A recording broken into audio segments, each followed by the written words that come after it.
और मैं जब गुजरात में था तब भी मैं उनकी लेखों को पढ़ने की मेरी आदत रही थी और मैं देखता था कि वे अपना पक्ष बड़ी दृढ़ता के साथ रखते थे और मैं अनुभव करता था कि उसमें काफी अध्ययन के बाद उसका निचोड़ उस पर प्रकट होता था। पत्रकारिता में भी अंतिम व्यक्ति तक पहुंचने का उनका निरंतर प्रयास रहा और एक सफल प्रयास भी रहा। और हम देखते हैं सदन में भी, चाहे पॉलिसी हो या प्रोसेस हो, उन बातों का कहीं न कहीं छाया हमें हमेशा नजर आती है और ये हम सबके लिए सुखद अनुभव है। वे समाज की वास्तविकताओं के साथ गहरे जुड़ाव के साथ काम करने वाले रखते रहे। मैं तो कहूंगा जो चाहे लोकसभा हो या राज्यसभा हो, जो नए सांसद आते हैं वे हरिवंश जी से बहुत कुछ सीख सकते हैं, बहुत कुछ बातें करके उनसे जान सकते हैं। क्योंकि जब वो पत्रकारिता में थे तो उनकी एक कॉलम चलती थी, हमारा सांसद कैसा हो, हमारा पार्लियामेंट मेंबर कैसा हो। तब उनको शायद पता नहीं होगा, कभी उनको भी बैठना पड़ेगा, लेकिन वो लिखते थे और वो बातों में बहुत ही व्यापकता रहती थी। सदन की गरिमा और बैठने वाले सदस्य का दायित्व और उसके आचार विचार को लेकर भी बहुत गहरा उनका अध्ययन रहता था और उन बातों का उपयोग आज हमारे सदन के साथी उनके साथ बैठ करके बहुत कुछ जान सकते, सीख सकते हैं। समय की पाबंदी, एक डिसिप्लिन लाइफ में और अपने कर्तव्यों के प्रति गंभीरता, ये आपकी विशेषता रही है और शायद इसी के कारण आप सर्वस्वीकृत व्यक्तित्व आपका विकसित हुआ है। हमने देखा होगा जब से वो राज्यसभा के सदस्य बने हैं, मैं कह सकता हूं कि पूर्ण समय वो सदन में होते हैं।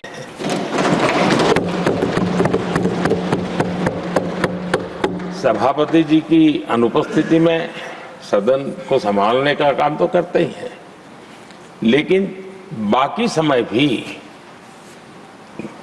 यहाँ कमेटी का कोई भी व्यक्ति बैठा हो तो भी वे सदन में हमेशा अपनी मौजूदगी रहती है, हर बात को सुनते हैं, उस समय सदन का जो संचालन करते हैं उनके कार्य को भी देखते हैं और ये इसके पीछे उनको अपना जो दायित्व है उसके प्रति उनकी जो प्रतिबद्धता है उसके कारण ये संभव होता है और ये हम सब के लिए सीखने जैसा है। और मैंने देखा है कि वो पूरा समय इन चीजों के लिए वो खपा देते हैं। आदरणीय सभापति जी,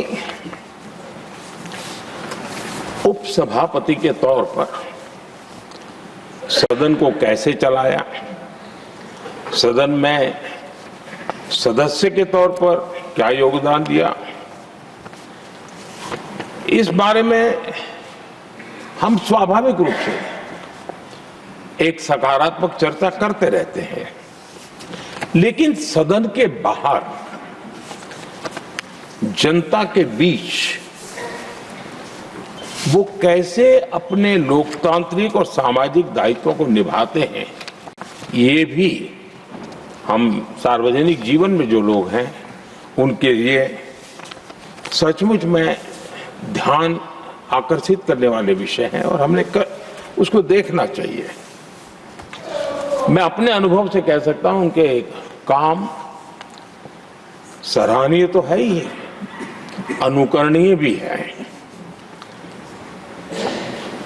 हमारा देश युवा देश है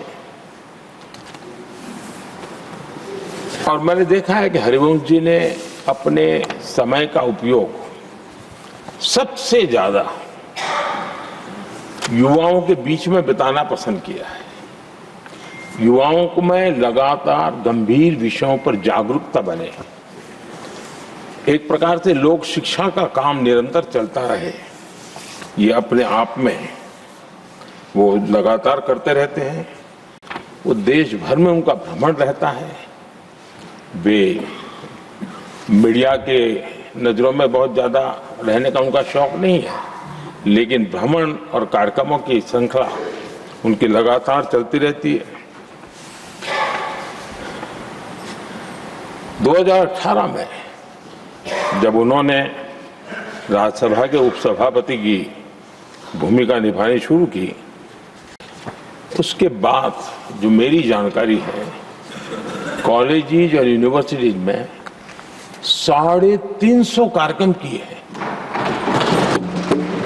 ये बहुत बड़ा काम है। देश की यूनिवर्सिटीज और कॉलेजेस में 350 से अधिक कार्यक्रम, जाना आना, उनके साथ बैठना, बातें करना, उसके लिए विषयों की तैयारी करना, ये अपने आप में बहुत बड़ा एक प्रकार से आपने व्रतस्थ के रूप में इस काम को किया और युवाओं से ही जुड़ने के लक्ष्य को आपने जरा भी ओझल नहीं होने दिया है।